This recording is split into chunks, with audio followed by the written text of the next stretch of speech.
एक बड़ी खबर सामने आ रही है कि आज लोकसभा में स्पीकर पद को लेकर के इलेक्शंस था, जिसमें कि आपको जानकारी होगी, जो कि बताया गया कि एनडीए की तरफ से ओम बिड़ला को स्पीकर पद के उम्मीदवार के रूप में नॉमिनेट किया गया था। वहीं इंडिया अलायंस के तरफ से के सुरेश को नॉमिनेट किया गया था और इंडिया अलायंस के जितने भी विंग है, एनडीए के जितने विंग ने, सभी ने व्हिप जारी किया था कि आज उसके जितने भी मेंबर ऑफ पार्लियामेंट हैं वो आज सदन में मौजूद रहेंगे। हालांकि इसमें दो मत नहीं है कि एनडीए के पास मेजॉरिटी है, इंडिया अलायंस के पास मेजॉरिटी नहीं है, लेकिन बावजूद उसकी जो संख्या है मेंबर ऑफ पार्लियामेंट्स की वह कम भी नहीं है। तो आज जो है वोटिंग की बात थी कि वोटिंग होगी, जो कि एक सीक्रेट एक्सरसाइज है, गुप्त मतदान के तहत जो है जिस नॉमिनेट कैंडिडेट को, जिस प्रत्याशी को, चाहे इंडिया अलायंस हो, एनडीए अलायंस हो, उसके प्रत्याशी को जो वोट पर जितना वोट मिलेगा, वो कम से कम मेजॉरिटी वोट, जिसको हम लोग 272 कहते हैं, वह वोट मिलेगा तो वही जो है डिप्टी स्पीकर के पोस्ट के कैंडिडेट माने जाएंगे, यानी वही स्पीकर पद पे चयनित माने जाएंगे, मनोनीत माने जाएंगे, निर्वाचित माने जाएंगे। तो यहां पे ये बातें हुई, लेकिन जो हालात अचानक बदल गया लोकसभा के अंदर, क्योंकि लोकसभा के अंदर हालात बदल इसलिए गया क्योंकि ध्वनि मत से ओम बिड़ला को सभी ने, पक्ष और विपक्ष दोनों ने मिलकर उन्हें स्पीकर पद के लिए मनोनीत कर दिया। यानी कि वोटिंग नहीं हुई, यानी कि विपक्ष ने मत विभाजन की मांग नहीं की। मत विभाजन क्या है यह आपको समझना पड़ेगा। मत विभाजन का मतलब यह है, अगर विपक्ष मत विभाजन की मांग करता है तब पे ध्वनि मत से जो है स्पीकर पद पे चयन नहीं होता है। हालांकि जो अब तक की परंपरा रही है वह स्पीकर पद पे जो चयन होता रहा है जिस सांसद का, उस पद के लिए, तो वह ध्वनि मत से ही होता रहा है, चाहे पक्ष हो विपक्ष हो। उससे पहले जो पक्ष विपक्ष आपस में बैठ के एक कोऑर्डिनेशन डेवलप कर लेते हैं, एक मीटिंग कर लेते हैं, एक पहले से सहमति बना लेते हैं कि हाँ भाई कल जो है स्पीकर पद के चयन होना है, आपसी सहमति से ध्वनि मत से उनको जो है एक नाम को प्रस्तावित करेंगे, बाकी ध्वनि मत से उस पे प्रस्ताव को दे देंगे, हामी भर देंगे। तो ये बातें होती है, लेकिन इस बार स्थिति कुछ ज्यादा बेहतर नहीं दिख रही थी, क्योंकि विपक्ष भी काफी मजबूती के साथ इस बार 240 मेंबर ऑफ पार्लियामेंट के साथ वह अपनी धमक दिखा रहा है। तो विपक्ष ने भी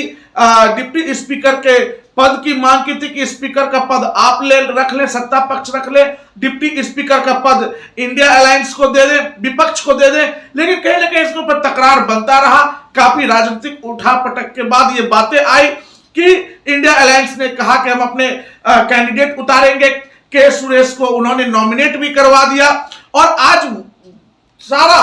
आज वोटिंग होना था, लेकिन वोटिंग ऐसा नहीं हुआ। यानी जो परंपरा बनी हुई थी भारतीय लोकतंत्र की, एक सुंदर परंपरा कि पक्ष और विपक्ष एक साथ मिलकर के चलेंगे, उसका कहीं ना कहीं इंडिया अलायंस ने पालन किया। अगर इंडिया अलायंस चाहती तो वह मत विभाजन की मांग कर सकती थी। मत विभाजन की अगर वो मांग करती तो ऐसे में संभव था कि वो ध्वनि मत से जो है स्पीकर पद का चयन नहीं होता, फिर वोटिंग होती, और वोटिंग में जो भी होती, चाहे इसमें इंडिया अलायंस हार जाती, चाहे एनडीए उसमें जीत जाती, वो अलग पक्ष था। लेकिन एक कहीं ना कहीं तोहमत सत्ता पक्ष को लगता, उनको मौका मिलता इंडिया अलायंस को कटघरे में लाने का, कि एक लंबी परंपरा को इंडिया अलायंस ने तोड़ने का काम किया। लेकिन यहां पर सबसे बड़ी बात जो दिखाई जा रही है कांग्रेस की और इंडिया अलायंस के पार्टनर्स की, कि उन्होंने इस लंबी परंपरा का, इस लोकतांत्रिक परंपरा का जो स्पीकर के चयन में होता रहा है कि ध्वनि मत से मिल करके स्पीकर के पद का चयन कर देना, कैंडिडेट का चयन कर देना, उसका कांग्रेस ने निर्वहन किया, इंडिया अलायंस ने निर्वहन किया। और उसके बाद ओम बिड़ला को ही ध्वनि मत से पारित करके उन्हें स्पीकर पद पे बैठाया गया। ओम बिड़ला लगातार दूसरी बार लोकसभा के स्पीकर निर्वाचित हो चुके हैं ध्वनि मत से, और यहां पे बहुत बड़ा रोल इंडिया अलायंस का रहा। और उसके बाद धन्यवाद देने वालों में सबसे पहले प्रधानमंत्री नरेंद्र मोदी ने उन्हें धन्यवाद दिया, उनसे मिले, उसके बाद राहुल गांधी मिले, और सबसे बड़ी बात इन सबके बीच में जो अभी सभी पार्टी के नेता धन्यवाद ज्ञापन कर रहे हैं जबकि सभी सदन चल ही रहा है, तो इसमें सबसे बड़ी बात जो विपक्ष की तरफ से आ रही है वह यह रिक्वेस्ट किया जा रहा है, चूंकि लोकसभा स्पीकर का पद जो होता है it is equivalent of the justice of India. यह एक छठा ऐसा पद होता है जो कि काफी सम्माननीय हमारे देश के अंदर होता है और काफी ज्यादा इसका महत्व है, और यह जो है गैर राजनीतिक पद माना जाता है। भले इस पे बैठा हुआ सांसद किसी राजनीतिक दल से आते हैं, तो कई अधिकार उस पर हम बाद में जाएंगे, लेकिन यह विपक्ष के राहुल गांधी ने अपने स्टेटमेंट में कहा कि स्पीकर जो है ओम बिरला दोबारा बने हैं, पिछले कार्यकाल उन्हें याद होगा, वह पिछले कार्यकाल को इस कार्यकाल में जो उनकी कुछ ऐसे स्टैंड लिए गए जो लोकतंत्र की और संसदीय परंपरा के खिलाफ थी, जिस तरह की 50-60 एमपीज को एक साथ रेस्टिकेट कर देना, that was against of traditions of the parliament of the Lok Sabha. क्योंकि एमपी जो है वह लगभग लाखों वोटर्स के द्वारा निर्वाचित होकर आते हैं, वह अपने लोकसभा की जनता की आवाज होते हैं, वह किसी लोकसभा का रिप्रेजेंटेटिव होते हैं, उनको रेस्टिकेट करना यानी उस लोकसभा की जनता के मनोभाव को, उनके मैंडेट को रेस्टिकेट करना। अगर वो कुछ बोलते हैं तो उसकी बात को सुनी जाए, अगर वो कुछ ऐसा बोलते जो अनपार्लियामेंट्री है तो उसको करेक्ट किया जाए, न कि उसको रेस्टिकेट किया जाए। विपक्ष का काम होता है सत्ता पक्ष के कार्यों की समीक्षा करना, और यह नहीं कि विपक्ष अगर कुछ कह रहा है तो उसको हम अनसुना कर दे और सत्ता पक्ष के इशारे पे आके स्पीकर जो है विपक्ष को